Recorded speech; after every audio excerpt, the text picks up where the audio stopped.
बीजांड के अंदर क्या अभी जस्ट पढ़ा दिए हैं, तुरंत 5 मिनट में पढ़ाना है।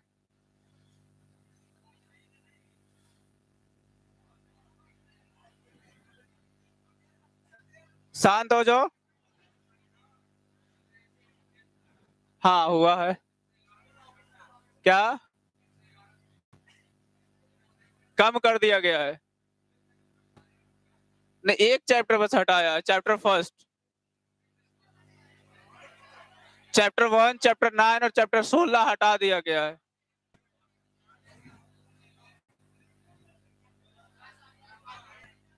शांत तो रहो भले।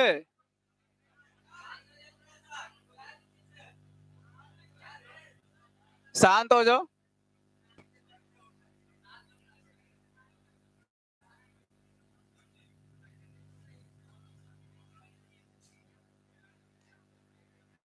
कहाँ गया था शादी में?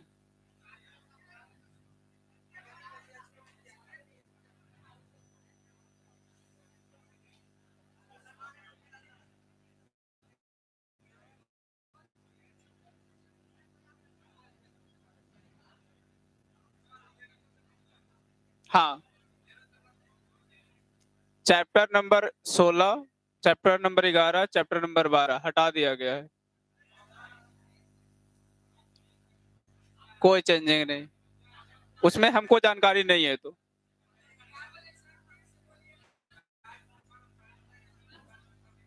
हमको जानकारी केमिस्ट्री के बारे में नहीं है, बायोलॉजी के बारे में बता रहे हैं तुम। पहले अगर जिनको जिनको दिखाई नहीं दे रहा है वो मान लीजिए कि मोबाइल चलाने से आंख खराब हो गया है। दिखाई दे रहा है तो मान के चलिए कि आपका आंख अभी सही है, कम मोबाइल चलाते हैं, तो यहाँ पे आपको ये इंडिकेट पता चलेगा कितना फोन चलाए हैं आप। अगर दिख रहा है ना, दिख रहा है तो ठीक है, नहीं दिख रहा है तो आंख जाके दिखवाइए, क्योंकि आंख खराब होने वाला है। क्या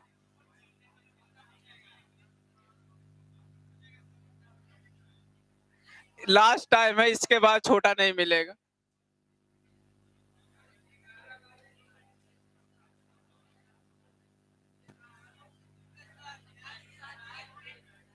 हो गया, जिरोक्स करके दो तो इन लोग को। खत्म हो गया, इधर बच्चा भी है।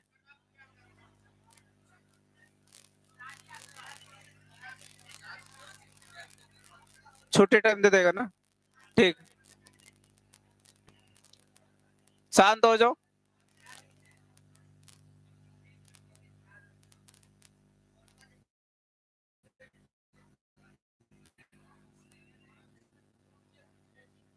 ये बनेगा, बनाओ तो। शांत हो जाओ पहले। क्या कहता है कि वैसा पौधा अपने जीवन काल में एक बार पुष्प या फल देता है, और फल देने के बाद क्या हो जाता है? तो वैसे को नाम क्या देते हैं? मोनोकार्पिक। कहता है द्विकोष्ठीय परागकोश, वहां पे आपको स्पेस दिया हुआ है, लघु बीजाणु धानियों का बना होता है, और प्रत्येक पाली में। हाँ, यहाँ पे क्या आंसर बताओ, A B C D? D. ये गलत लगा हुआ है आंसर। कहता है कि एक द्विकोष्ठीय परागकोश में 4 लघु बीजाणुधानी बना होता है, जिसमें प्रत्येक पाली में 2 होता है। तो क्या आंसर होगा? 4 और 2, तो ए आंसर होगा। ठीक, और जो यहाँ देख के लगाए तो वो गलती लगा हुआ है। समझ में नहीं आया? कहता है एक द्विकोष्ठीय परागकोश होता है, उसमें लघु बीजाणुधानी 4 होता है। ठीक, और कहता है प्रत्येक पाली 2 पाली का बना होता है, तो एक पाली में कितना होता है? तो यहाँ 4 भराएगा, यहाँ क्या भराएगा? 2। ये देखो, कहता है कि निम्न में से कौन सा कथन लघु बीजाणुधानी के संदर्भ में सही है? कहता है लघु बीजाणुधानी समान रूप से 4 भित्तीय स्तर द्वारा घिरा रहता है, बाह्य त्वचा, अंतःस्तर, मध्य टेप, ये सब सही है। कहता है बाहरी 3 स्तर सुरक्षा और परागकोश के मतलब स्फुटन में अर्थ का करता है, ये भी सही है। कहता है टेप्टम की कोशिका में अर्धसूत्री विभाजन होता है, में अर्धसूत्री विभाजन नहीं होता है। अर्धसूत्री विभाजन क्या होता है? लघु बीजाणु मात्र कोशिका। इसमें ए का नाम क्या है? हाँ, इसको ऑक्सन वैसा कुछ है ही नहीं। बी क्या है? अगर एनसीईआरटी आप डायग्राम देखे होंगे तो इस त्वचा के कहता है बाह्य त्वचा, ये सेकेंड त्वचा को दिखा रहा है, तो क्या होगा हमारा? अंतः स्तर होगा। और ये दो परत मध्य स्तर होता है, और ये क्या है हमारा? टेपिटम है। तो क्या होगा आंसर? सी होगा, अंतः स्तर, मध्य स्तर और हमारा टेपिटम। ठीक, पढ़ो। कहता है दिया गया कथन को देखिए। कहता है बाह्य चोल स्पोरोपॉलिनिन का बना होता है, अंतः चोल हमारा पेक्टोसेलुलोज, ये भी सही है। कहता है जनन कोशिका बड़ा होता है और बहुत ज्यादा उसमें भोजन पदार्थ संचित रहता है। कायिक कोशिका छोटा होता है और जनन कोशिका कोशिका द्रव में हमारा फ्लो करते रहता है। बोलो। सबसे पहले देखो, ये दोनों सही है, बट ये दोनों क्या है? गलत है, क्योंकि जनन कोशिका कभी भी बड़ा नहीं होता है, वो छोटा होता है। और हमारा कायिक कोशिका क्या होता है? बड़ा होता है। और यहाँ दोनों स्टेटमेंट उल्टा लिखा है। ठीक, ये आंसर बताओ। कहता है ऊपर में ए बी सी डी दिखाया हुआ है, ए क्या होगा? Answer A B C D बताओ।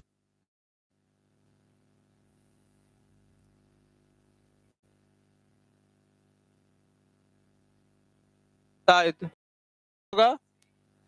ए का आंसर क्या होगा? देखो क्या लिखा हुआ है, ए प्रतिव्याय हमारा क्या है? अंड कोशिका। यहाँ उल्टा है, तो आंसर देखो ये पढ़ो। कहता है पराग कण की कोशिका विभाजन होकर दो नर युग्म का निर्माण करता है। कौन सा कोशिका? कौन सा? जनन कोशिका है ना। तो यहाँ पे क्या भराएगा हमारा? जनन कोशिका विभाजित होकर के दो नर युग्म का निर्माण करता है। ये क्वेश्चन बिहार बोर्ड में जब पूछा था 2022 में, तो बहुत सारा बच्चा गलती भी किया था।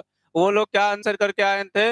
लघु बीजाणु मात्र कोशिका, जबकि ये हमारा नहीं होगा। दूसरा ऑप्शन दूसरी बार बिहार बोर्ड एक बार और पूछा था, उसमें आंसर ये होता, ये ऑप्शन में ही नहीं था। अगर ये ऑप्शन में नहीं रहता तो ये हमारा आंसर फिर होगा। ठीक, क्योंकि इस कोशिका में ही विभाजनों के पराग कण बनता है ना, और नर युग्मक पराग कण के अंतर्गत ही आता है। वहां पे दो नहीं बर्ड यूज किया था बिहार बोर्ड, सिर्फ नर युग्मक यूज किया था।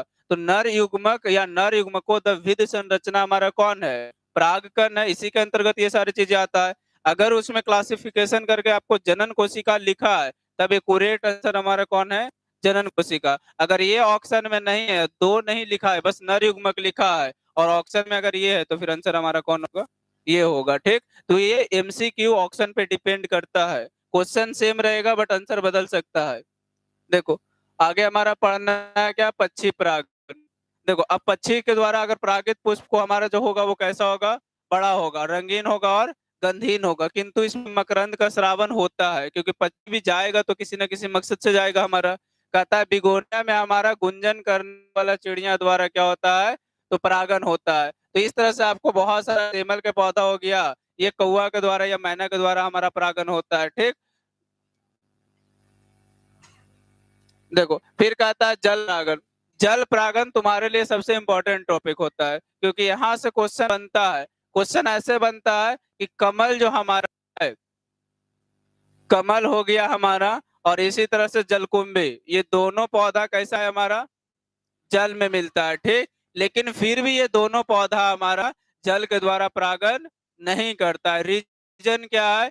तो ये दोनों पौधा का जो पुष्प होता है, ये हमारा वाटर से क्या होता है? ऊपर होता है। और वाटर से यानी कि जल के द्वारा परागन वही पुष्प करेंगे जिनका पुष्प पानी के सरफेस पर हो या पानी के आंतरिक भाग में हो। ठीक, ये कभी भी ऐसा थोड़ी ना होगा कि परागकण यहाँ अगर हमारा है तो ये यहाँ कैसे आ सकता है? संभव नहीं है। ठीक, तो हम लोग पढ़े पढ़े थे जलकुंभी के बारे में कि जलकुंभी जो हमारा होता है कैसा होता है? अर्धवायवीय तना हमारा एग्जाम्पल में होता है। उसका आधा भाग पानी के अंतर्गत होता है, आधा भाग ऊपर होता है। उसके ऊपर में पुष्प होता है। तो पुष्प हमारा कहाँ है? ऊपर है, जल के हमारा सतह पे नहीं है। तो ये दोनों आप एग्जाम में याद रखिएगा। बच्चा ज्यादातर आंसर इसी को करते हैं, जल पराग में कमल और जलकुंभी, जबकि ये होता नहीं है। क्यों नहीं होता है? क्योंकि इनका के ऊपर होता है। कहता है जल द्वारा परागन को ही हम लोग क्या नाम देते हैं? अधिकांश, देखो, अधिकांश जल उद्भिद पादप में नर पुष्प से परागकण जल के माध्यम से कहा जाता है?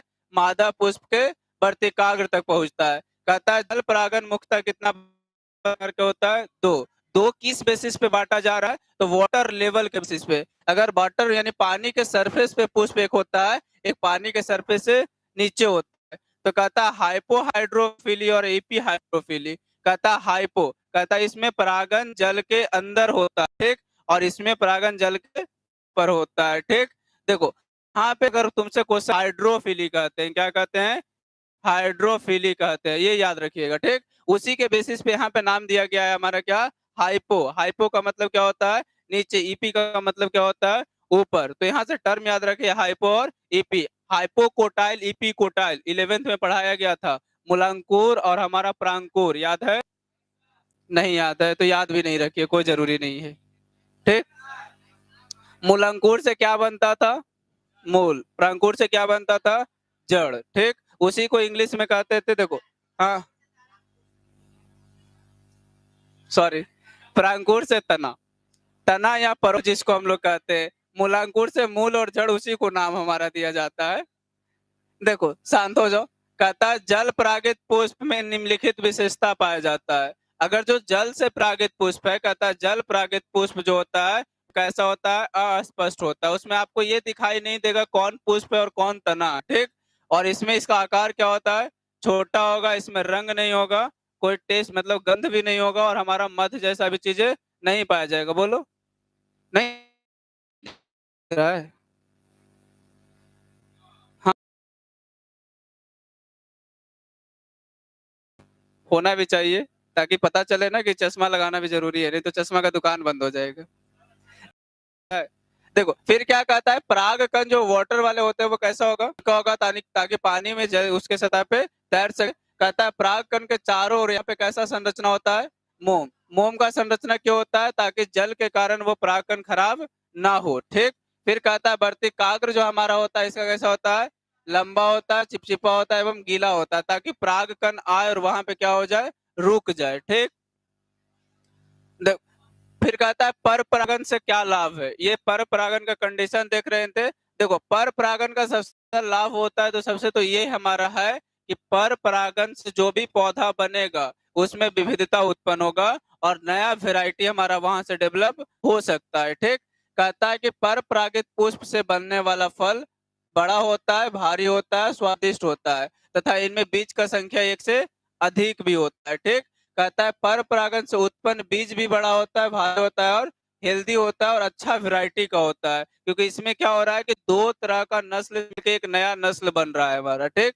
कहता है पर परागन द्वारा रोग प्रतिरोधक नई प्रजातियां तैयार किया जा सकता है, ठीक। कहता है पर परागन से आनुवांशिक पुनर्योगन द्वारा विभिन्नता उत्पन्न होता है। यानी हमारा क्या होता है कि दो जगह से आनुवांशिक गुण आकर के एक नया गुण बनता है, उसी से क्या बोलते हैं? उस विभिन्नता उत्पन्न हो रहा है, ठीक। कहता है पर परागन द्वारा प्राकृतिक में स्वतः ही पौधे की नई प्रजातियां उत्पन्न हो जाता है, ठीक, जिनमें नर गुण का समावेश होता है और हाइब्रिड विगर। हाइब्रिड विगर कहने का मतलब क्या होता है कि अच्छा क्वालिटी का हमारा क्या होगा? वेराइटी होगा, वहां से हमारा नया तैयार हो जाता है। इसमें कभी भी हमारा कृत्रिम तरीका से करने का जरूरत नहीं है, क्योंकि इसमें होता क्या है कि दो जाति का आनुवांशिक कैरेक्टर मिलकर एक नया पौधा का निर्माण हो रहा होता है। कहता है पर परागण से हानि क्या है? तो कहता है पर परागण का क्रिया कैसा है? अनिश्चित है, संभव हो भी सकता है, नहीं भी हो सकता है। डिपेंड किस पे करता है कि माध्यम कौन सा है। अब कहेगा मधुमक्खी कि हम होली की छुट्टी पे हैं, हम नहीं आएंगे परागण करवाने, तब क्या होगा कि नर युग्मक जहां बना है वो वहीं पड़ा रहेगा, मादा युग्मक इंतजार में ही रह जाएगा, है ना, ठीक। तो मधुमक्खी का कभी मन घूम गया तो क्या हो जाएगा? हमारा परागण संभव नहीं है। मतलब क्या है कि किसी न किसी पे डिपेंड है, इसीलिए क्या है? हमारा अनिश्चित है, साथ हो। फिर कहता है परागित करने वाला साधन की समय पर उपलब्धता न होने पे अधिकांश पुष्प परागित होने से क्या रह जाता है? बच जाता है। यानी मधुमक्खी अगर छुट्टी पे है तो बहुत सारा पुष्प बेचारा ऐसे ही रह जाएगा, ठीक।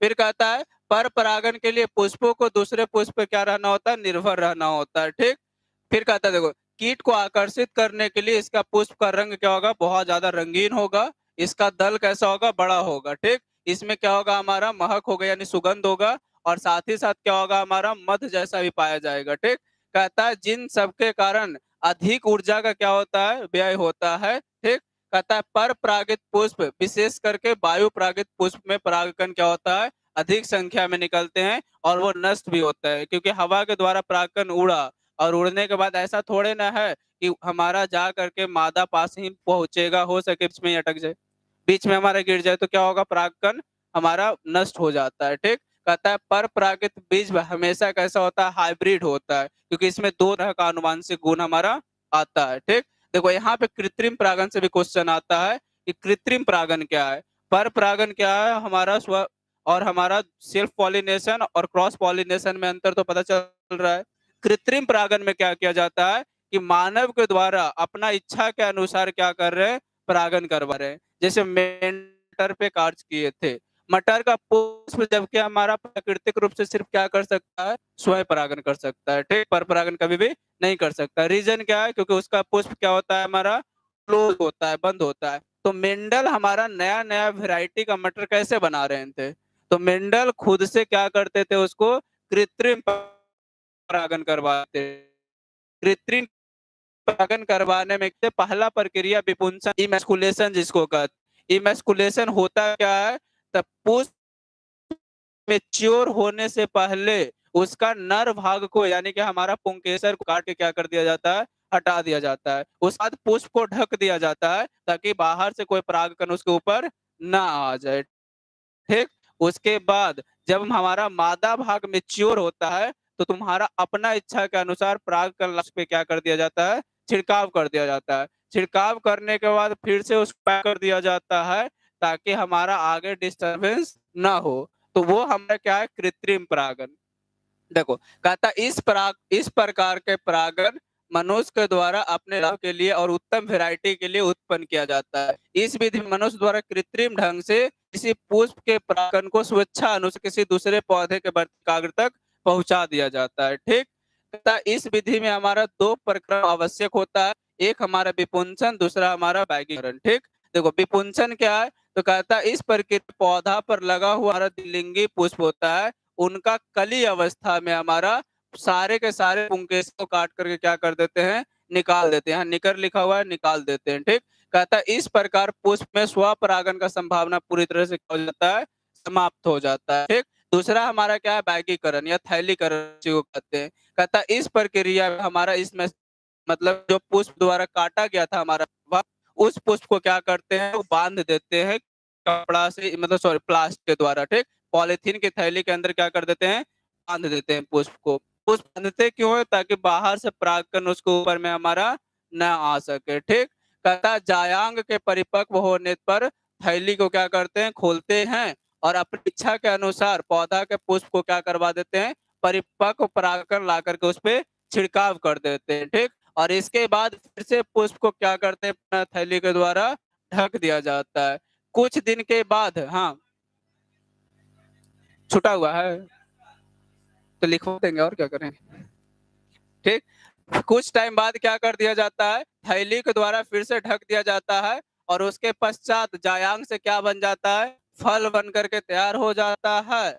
और फल से क्या बनता है, बीज एकत्रित कर लिया जाता है, और बीज को अनुकूल मौसम में फिर से हम लोग क्या करते हैं, जर्मिनेट किया जाता है, और उसको अध्ययन किया जाता है कि हम जैसा गुण चाह रहे हैं तो उस सीड से वैसा गुण आया या नहीं आया। एक लिंगी पुष्प में वृद्धिकरण यानी कि हमारा विपसन का जरूरत नहीं है। क्यों नहीं जरूरत है, क्योंकि वो पुष्प हमारा नर पुष्प ही होता है, उसमें नहीं है। चाहे मादा पुष्प है उसमें नर भाग नहीं है, तो स्वपरागन वहां ऐसे भी हमारा संभव नहीं है। ठीक, देखे नोट्स कहाँ तक है।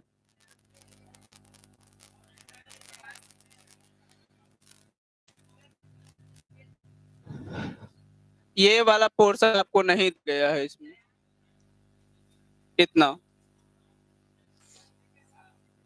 इतना कॉपी, रफ कॉपी पे इतना लिख लीजिए तो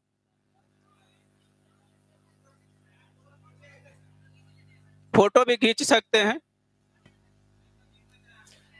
जो लिखिए ज्यादा बेटर होगा।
क्या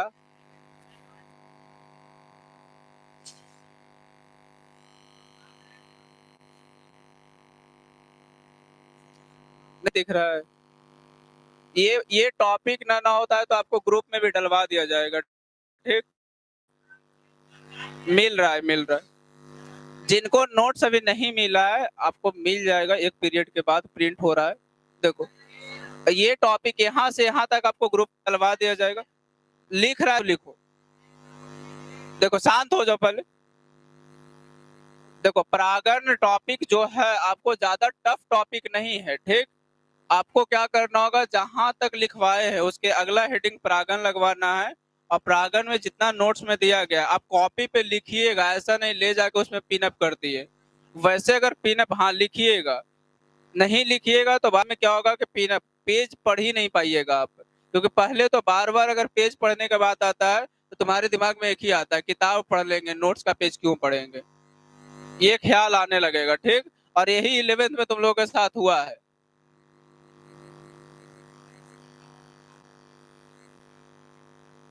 रुक जाओ, रहने दो। ऐसा आप लोगों को करवाया जाएगा जो जिनको मिल गया है। शांत हो जाइए, मेरा भी तो सुन लो, शांत हो जाओ।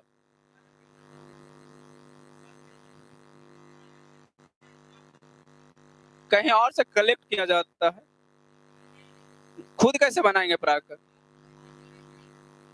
रुको तो।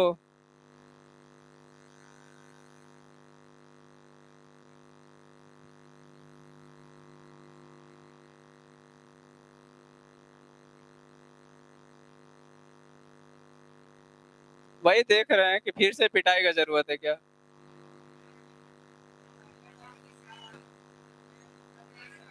अच्छा, अभी दर्द है ना? आज हम ही पीट लेते हैं पहले।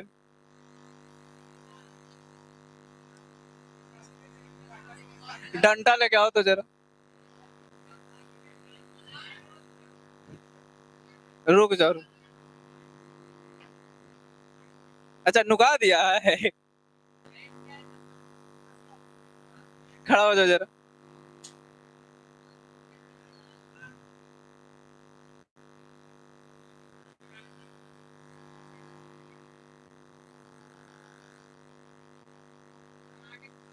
शांत रहो। निषेचन पूर्व घटना में कौन कौन सा घटना आता है?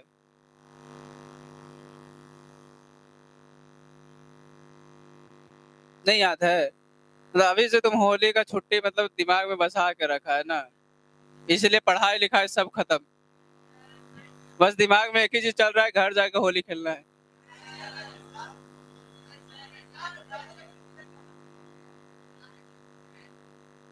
अभी इतना पीटेगे ना कि होली खेलने लायक हाथ काम ना करेगा।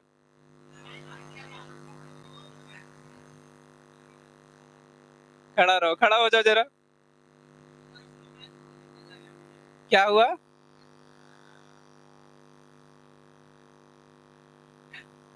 अब पढ़ेगा या फिर वही? दोनों दो देखो, दो काम कर रहे हो तो दोनों को सटीकता से करो, ठीक? खड़ा हो जाओ, बगल वाला खड़ा हो जाओ। भ्रूण कोश क्या होता है?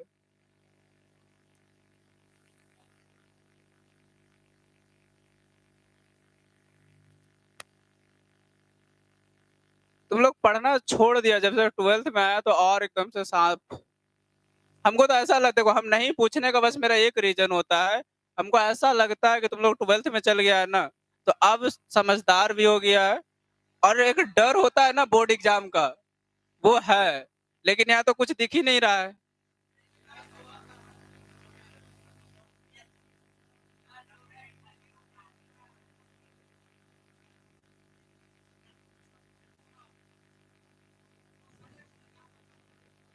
भ्रूण कोश और भ्रूण पोष में अंतर किनको किनको पता है? भ्रूण पोष और भ्रूण कोश में अंतर, बैठ जाओ। भ्रूण पोष और भ्रूण कोश में क्या अंतर होता है? कोश पता है क्या होता है? कोश मतलब कोख, ऐसे याद रख लीजिए। भ्रूण कोश मतलब उसको याद रखिए, भ्रूण कोख। देखो, जैसे बोलता है ना माँ का कोख, मतलब वहां पे गर्भ पलेगा, मतलब भ्रूण का डेवलपमेंट होगा, ठीक? तो भ्रूण कोश में क्या होगा? भ्रूण बनेगा, ठीक? भ्रूण पोष, पोष को ऐसे याद रखिए, भ्रूण अलग कर लीजिए और पोष अलग याद रखिए, ठीक? पोष मतलब पोषण, मतलब पोषना। ठेठी में अगर बोले तब पोषना, पालना पोषना, समझते हैं ना? पालना पोषना मतलब केयर करना, ठीक? तो जो भ्रूण को पोषण दे उसको क्या कहेंगे? भ्रूण कोश। तो भ्रूण कोश और भ्रूण कोश में क्या अंतर है? तो भ्रूण कोश जो है भ्रूण को अपने पास रखता है, और भ्रूण कोश क्या है हमारा? तो जो भ्रूण को पोषण देता है ताकि भ्रूण डेवलप कर सके, ठीक? भ्रूण कोश जो हमारा है वो एक थैलानुमा संरचना है, बट भ्रूण कोश क्या है हमारा? वो कोशिकीय संरचना भी होता है, केंद्रकीय संरचना भी होता है, और हेलोवियल संरचना भी होता है। उसमें अगर पूछेगा भ्रूण कोश के आंतरिक भाग में हमारा कितना कोशिका पाया जाता है, तो कोशिका का संख्या होता था 7, केंद्रक कितना होता था? 8। कोशिका कितने कौन कौन सा होता, अगर पूछेगा तुमसे कि कोशिका का प्रकार कितना होता है, तो 3 तरह का कोशिका कि 4 तरह का कोशिका? 4 तरह का। कौन कौन? एक प्रतिमुख कोशिका, फिर हमारा दूसरा केंद्रीय कोशिका, तीसरा अंड कोशिका, और चौथा सहायक कोशिका। संख्या पूछेगा तो प्रतिमुख कोशिका का संख्या कितना होता है? 3। कहाँ किस तरह पे पाया जाता है हमारा? निभाग वाले साइड के तरफ। बीजांड द्वार के साइड 3 कोशिका पाया जाता है, तीनों को मिला करके क्या नाम देते हैं? अंड समुच्चय या अंड उपकरण कहते हैं। सहायक कोशिका के पास उंगली नुमा संरचना होता है, उसका नाम क्या होता है? तंतुमय समुच्च। क्या कहते हैं? तंतुमय समुच्च। अगर तुमसे पूछेगा कि नर युग्मकोद्भिद संरचना कौन है? नर युग्मकोद्भिद यानी मेल गैमेटोफाइट संरचना प्लांट का कौन होता है? या उसी को परागकण कह सकते हैं। परागकण का प्रवर्धन कितना चरण में कंप्लीट होता है?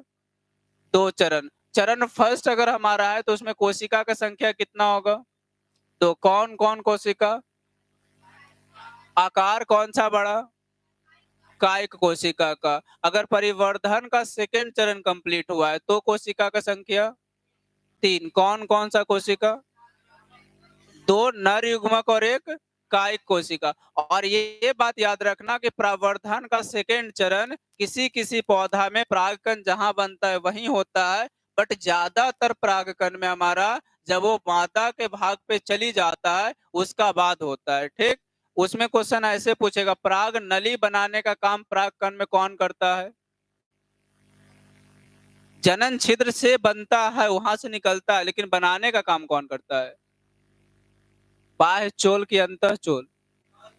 अंतःचोल करता है। ठीक, अगर परागकण अंकुरन कर रहा होता है तो बाह्य चोल हमारा हार्ड होता है, बट अंतःचोल क्या है? हमारा सॉफ्ट है, जहां से पराग ट्यूब निकलता है। ठीक, तुमसे ये भी पूछेगा स्पोरोपॉलिनिन का जो बना होता है परागकण, स्पोरोपॉलिनिन क्या कार्य करता है? बाह्य चोल तो बनाया, अगर उसके अलावा किसी और का अगर परागकण बना होता तो क्या समस्या आता? हाँ देखो, ये बोला जाता है परागकण जो यानी कि स्पोरोपॉलिनिन जो हमारा है, वो कार्बनिक यौगिक जितना भी है वो सब में सबसे हार्डेस्ट मटेरियल कौन है? हमारा स्पोरोपॉलिनिन। स्पोरोपॉलिनिन ना तो हमारा जैविक रूप से उसका गठन होता है, न ही भौतिक रूप से होता है। तो उसके ऊपर अगर एंजाइम पड़ जाए, कितना भी हीट हो हमारा, कितना भी हमारा मतलब कुछ भी हो, तो वो परागकण नष्ट नहीं होता है। ठीक, अगर तुमसे पूछेगा अनाज का परागकण का जीवन क्षमता कितना है? 30 दिन, 30 मिनट। और हमारा महीनों किसका होता है? सोलानेसी कुल, रोजेसी कुल, लेगुमिनेसी कुल। लेगुमिनेसी कुल में कौन कौन सा पादप आते हैं? आलू उसमें आएगा। लेगुमिनेसी में दलहनी आएगा। आलू किस में आएगा? देखो चैप्टर 11 में 3 कुल पढ़ना था फवेसी, सोलानेसी, लिलिएसी। और इसमें से क्या किया कि एनसीईआरटी 2 कुल को हटा दिया। कौन कौन? फवेसी को हटा दिया हमारा, और लिलिएसी। अब बढ़ना कौन सा बचा? बस सोलानेसी। और सोलानेसी में हमारा क्या होता है? बैगन, आलू, टमाटर मिला के सब्जी बनाइए। ठीक, क्या बोला?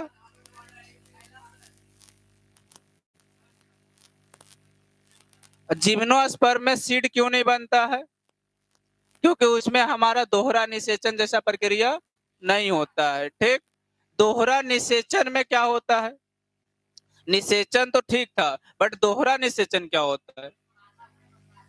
पादप में होता है। तो जैसे निषेचन, अगर सिर्फ निषेचन बोले तो निषेचन का परिभाषा क्या होता है? हाँ, युग्मक के संलयन को क्या कहते हैं? निषेचन कहते हैं ना। अगर पूछेगा, देखो क्वेश्चन ऐसे भी आता है कि अगर पुष्प अपूर्ण है, कैसा है? अपूर्ण पुष्प है, तो उसमें चक्र का संख्या कितना होगा? अपूर्ण है तो कितना होगा? इनकम्प्लीट है तो 4 से कम होगा, है ना? 4 से कम। अगर कंप्लीट पुष्प है तो 4। और कंप्लीट पुष्प हमारा कैसा होता है? एक लिंगी या द्विलिंगी? अगर हमारा है तो वो कैसा होगा?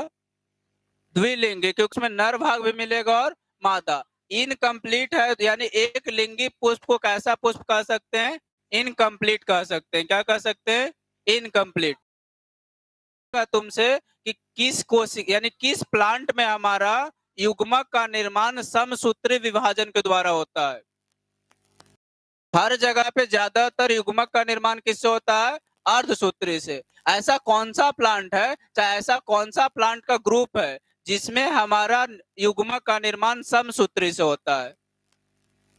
देखो पहले तो फवेसी कुल में नहीं होगा। हाँ, कौन कौन आपको लिखवाया गया था चैप्टर फर्स्ट में नोट पॉइंट करके? पहला हमारा शैवाल, दूसरा ब्रायोफाइटा, तीसरा टेरिडोफाइटा। टेरिडोफाइटा नहीं, कवक। हमारा टेरिडोफाइटा किस में होता है? समसूत्री में। तो टोटल 3 कौन कौन? शैवाल, कवक और हमारा ब्रायोफाइटा। इसमें आखिर हमारा अगुणित जो कोशिका बनता है उसमें समसूत्री विभाजन क्यों होता है? अगर तुमसे पूछेगा कि इसमें युग्मक का निर्माण समसूत्री के विभाजन क्यों होता है? हाँ, क्योंकि उसका पादप काय हमारा कैसा होता है?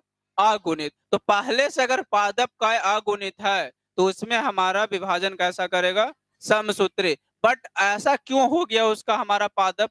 आपको कंडीशन याद अगर हो देखिए कंडीशन क्या था हमारा कि जैसे कि नर युग्मक मिलता है और मादा युग्मक मिलता है तो क्या बनता है, जायगोट बनता है। दोनों में हमारा क्या बना, आगे चल करके हमारा पूरा प्लांट बनाएगा। ये आगे चल करके हमारा क्या बनाएगा, पूरा प्लांट का निर्माण करेगा। तो यहाँ पे जो हमारा, आप लोग जानते हैं कि इसमें युग्मक का निर्माण किससे हुआ है, समसूत्री से। किससे, समसूत्री से। किसमें हमारा, शैवाल में और ब्रायोफाइट और कवक में, ये तीन में हमारा क्या हुआ है, समसूत्री से। यानी कोई नर प्लांट है तो इसमें विभाजन हमारा कौन सा हुआ है, समसूत्री। ठीक, यानी यहाँ पे भी हमारा, इसमें भी गुणसूत्र कितना था, एन था। यहाँ भी कितना है, एन है, बट यहाँ कितना है, 2n। प्लांट हमारा कैसा है, एन है, तो इसमें अर्धसूत्री विभाजन कहाँ पे होगा।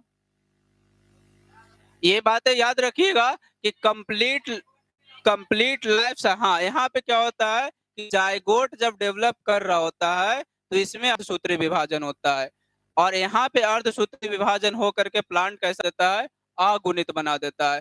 याद रखिएगा कभी भी हमारा रिप्रोडक्शन कहीं भी होता है तो उसमें हमारा अर्धसूत्री विभाजन और समसूत्री विभाजन दोनों होता है।